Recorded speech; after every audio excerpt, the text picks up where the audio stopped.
Welcome Soma lifestyle. আশা করি তোমার সকলে খুব ভালো আছো। এর আগে আমি একটা শর্ট দিয়েছি, যাই হোক দেখবে ওইটা।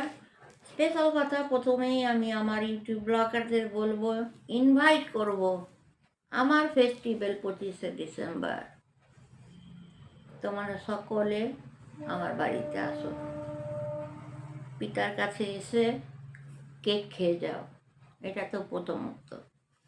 এবং তোমরা সবাই জানো, আবার রিপিট করছি, সোমা পাল থেকে সোমা মাইতি, তারপর এখন মারিয়া ডিসুজা পিতার সন্তান হয়ে গেছে।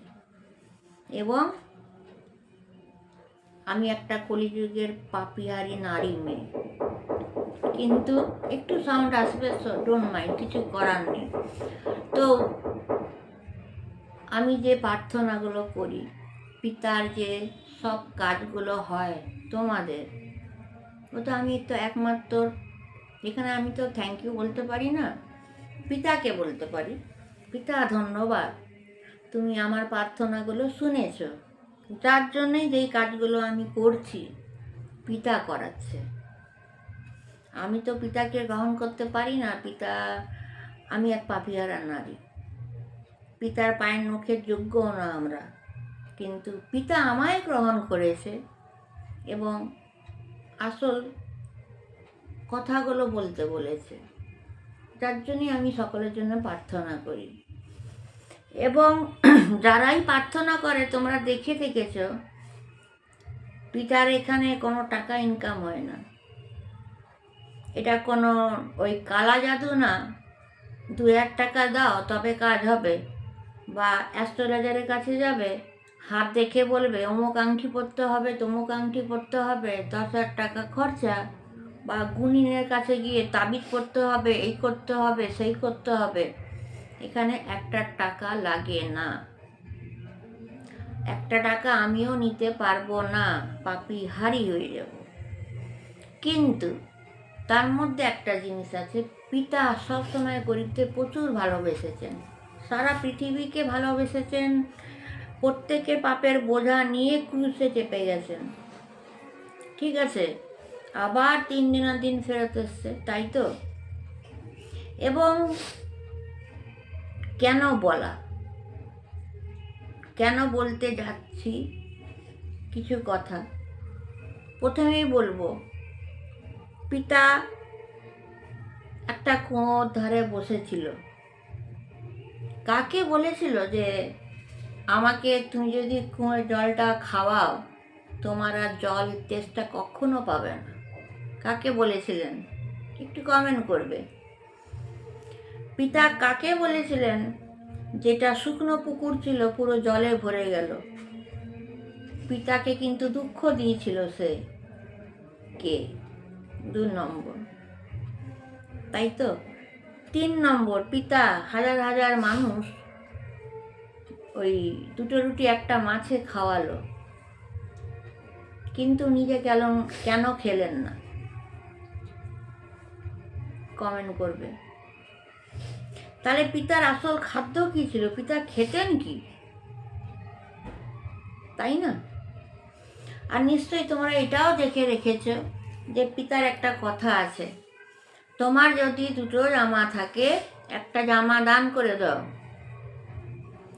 তোমার কাছে যদি কেউ খেতে চায়, নিজের খাবারটা দিয়ে দাও। তুমি যদি কাউকে কিছু ধার বাকি, যেটা ডোনেট দিয়েছ, পাওয়ার আশা করবে না। এগুলো পিতার তো বাণী, তোমরা জানোই। এবং পিতা কিনা কাজ করেন বা করছেন, অন্ধকে দৃষ্টি দেওয়া, হ্যাঁ, এবং 12 বছর মেয়েকে মৃত্যু জীবিত করা, XYZ অনেক কিছু বললে শেষ হয় না। কিন্তু পিতা বলেন গরিবের জন্য কর। তো আমার বলার বক্তব্য কেন বললাম, পিতা যে প্রার্থনাগুলো আমি তোমাদের জন্য করছি, একটাই রিকোয়েস্ট, আমার স্ক্যানারটা আছে, তোমরা যেই কাজগুলো করাচ্ছ, আমি তো তোমাদের কাছে কোনো টাকা নিচ্ছি না, আর নেবও না। ঠিক আছে, আমি শুধু করব প্রার্থনার দ্বারাই তোমাদের ভালো, যেটা পিতা করাচ্ছে। কিন্তু তোমাদের নামে আমি ক্যান্ডেল জ্বালি। এবং আমার বলার বক্তব্য, যারাই কাজগুলো করাবে বা যারা না করাবে তারাও যদি একটু হেল্প করে, তার জন্য আমি অনেক ধন্য হব, আর পিতাও খুশি হবে। সেটা কি, স্ক্যানারটা দিলাম এই জন্য তোমরা যদি কিছু কিছু ডোনেট করতে পারো, যার যেমন মন।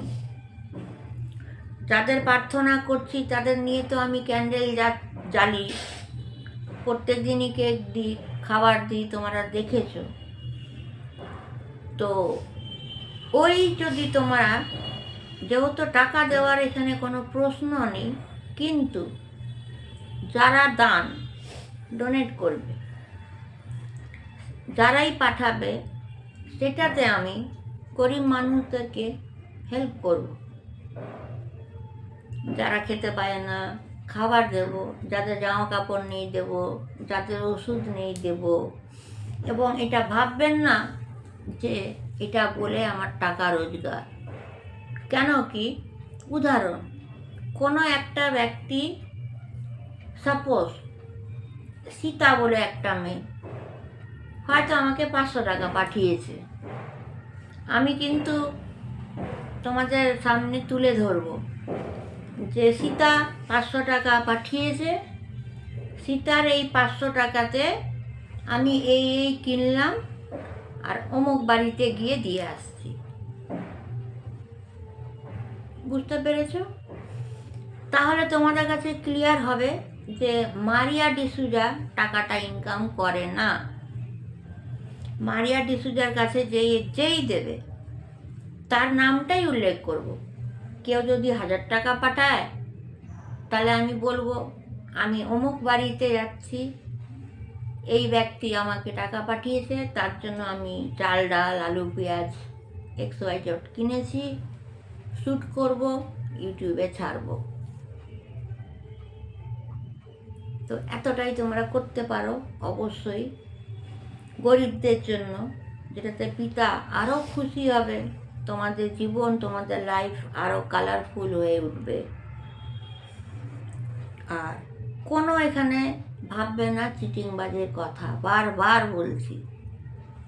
যারাই যেটা বলবে, আমি আবার রিপিট করছি, যে যারা যেটাই পাঠাবে আমি নাম তুলবো তার, এবং বলবো তার টাকাতে আমি কি কি কিনেছি আর কোন বাড়িতে গিয়ে দিচ্ছি, সেটাও আমি ভিডিও করে ইউটিউবে ছাড়বো। তো আশা করি তোমরা বুঝতে পেরেছ।